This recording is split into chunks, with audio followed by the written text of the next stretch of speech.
Hi, welcome all of you to our weekly webinar. I'm here with Valentin every week. Hi, Val. Hi, everyone. So we're going to start, we are going to answer some questions that we have received as we do every week. But first of all, we have a lot of new members. So I will ask Valentin to just show us how you can sign up if you're not already registered at a Classtime, how you can start. Absolutely. So good morning, Malu. I'll gladly show our new members how to sign up. So you can simply go to classtime.com, and then in the top right corner, you will see the teacher login, which you can click on. And then you can choose to log in either with a Google account, Microsoft account, Facebook account, or just enter an email password combination to log in. Now, I'm already logged in, so it'll send me straight in, but it's pretty straightforward, but you can sign up here for free. And if you are looking for Classtime for your school and want to try it out, we do have a distance learning offer where you can get a free school license upgrade for 3 months. And what you have to do here is just fill out this form, and then we'll review it and get back in touch with you to get you set up with all of your colleagues. Yep. Good. Great. So that's that. Okay, so let's start with the questions. First, we have Lorena from Brazil. She's asking, do I need to be online or logged into Classtime for students to do the sessions? Absolutely. Great. So a session is obviously what we call like a lesson, right? When you start it and you're engaging your students. So that you can create many sessions for every, assessment or assignment you create. And so when your students join, and this is a simulation, you will see all of their answers populate in real time. But that does not mean that you have to be online. It does not mean you have to be logged in. So to answer Lorena's question, no, you do not have to be logged in or online for students to collect the answers. You can, and if you are, you will see the answers come in real time, but you do not have to do that. If you share the link with students or the codes to join the session, or if you invite them to the class, you can log out and leave your computer. As long as the session is accessible, meaning that you didn't, set an opening time and closing time, or you didn't end the session, students will always be able to go into that session and answer the questions. And when you go back online and you log in, you will see all of the student answers already collected and populated for you. Okay.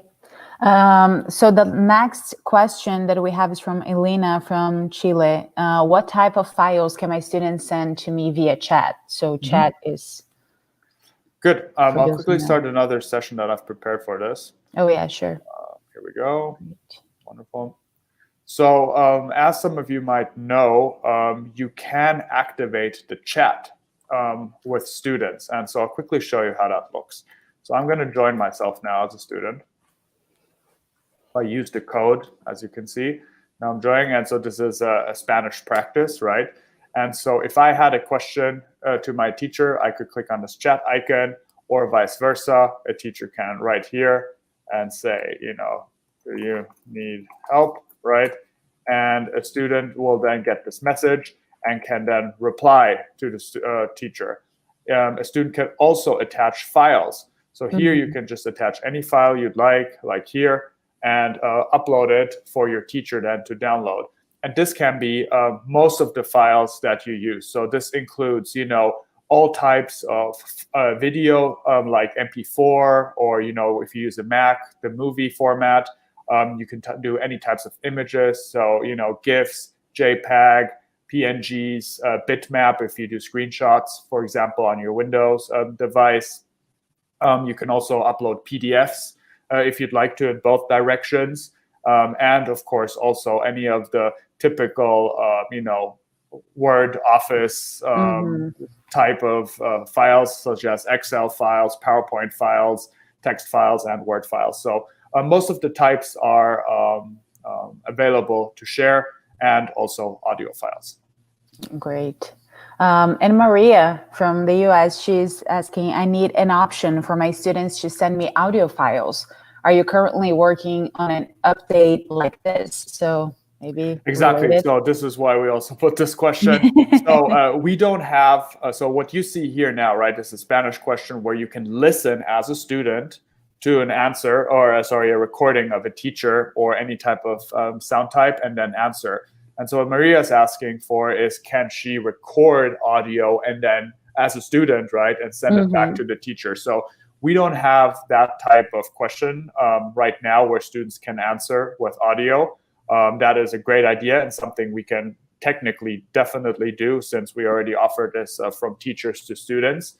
So if this is something that's really important to you, my current suggestion would be to use any type of recording solution on your computer. So my favorite pick is online-voice-recorder.com. I can, with one click, record any type of MP3 that I'd like to, which then I can just save, which generates this MP3 file. And then as a student, I could then, I don't know if drag and drop is going to work here. Yep, it works. Just drag it and then send it to my teacher, right? So this is a bit of a workaround. But as a teacher, I will then see the file, and then I can go and open it and listen to what my student said. That's obviously not integrated and super, elegant. But if you needed your students to respond to one question with an audio file, and they're, savvy and confident enough to use a site like this, this would be my recommendation for now. Okay. And Clara from Portugal is asking, how many sessions can I store on the basic plan? So good question. So if you're on a basic plan, and you can see your plan always in the top right corner, I'm on the schools and institutions license. You will then see a list of all of your sessions, right? And so there is no limit as to how many sessions you can create with a basic plan, premium plan, or school license plan, right? So you can store as many sessions as you'd like. However, on the basic plan, you will only have access to the sessions of your last 60 days. So if you have older sessions, make sure that you download the data before, or you upgrade to premium to also get access to very old sessions in your history. Okay, so 60 days. Anna from the US, can I organize my question sets in folders on the basic plan? Absolutely. There's no limit as to your library on the basic plan. So you can create as many folders as you like, and subfolders as I'm showing you here. You can create as many question types, question sets as you'd like. And also any of our question types are available. Images, YouTube, audio, all of these features are unlimited and included in the basic plan. Okay. And John from Indonesia is asking, my premium trial is almost over, and I wanted to know, other than classes, what other features are exclusive to premium? So generally speaking, the basic plan is ideal for a teacher that occasionally, very rarely, uses Classtime for just a single engagement or assessment session, right? But if you're a teacher that has a workflow that uses it more in their regular routine, then that's when the premium usually comes in as the better solution. And so there are a few minor differences, but I would say, like, overall, the most important ones to know is classes. So the ability to create classes, invite your students to classes, import them from Google Classroom. That's completely optional. You don't need to set up a class, but you can, and for that you would need a premium. Finally, also the sessions. So you have more advanced reports and settings. So for example, if you want to export your data, right, now this is not a Google Classroom, but you'd have export to Google Classroom. You have individual Excel reports, student reports, where you just have more information that you might need if you use Classtime more seriously and in more routine. There are some features that are limited to premium, such as session timer and schedulers, giving you more control to plan ahead. And then finally, we have our challenges, right, which are like optional mini games that you can use in a live session. So these are also under premium.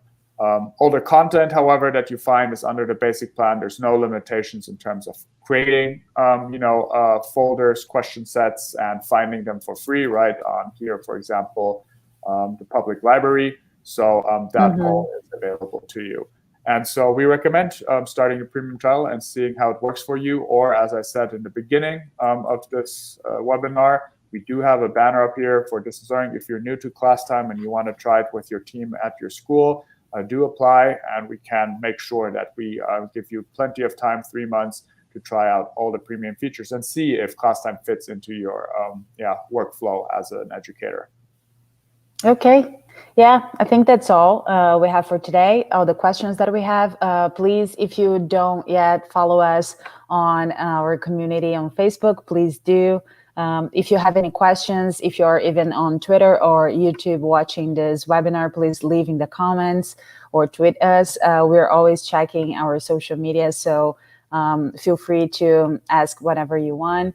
And I believe that's that. Right, Val? Great. Absolutely. Thank you, everyone, and looking forward to next week. Okay. Bye-bye. Bye-bye. Thanks.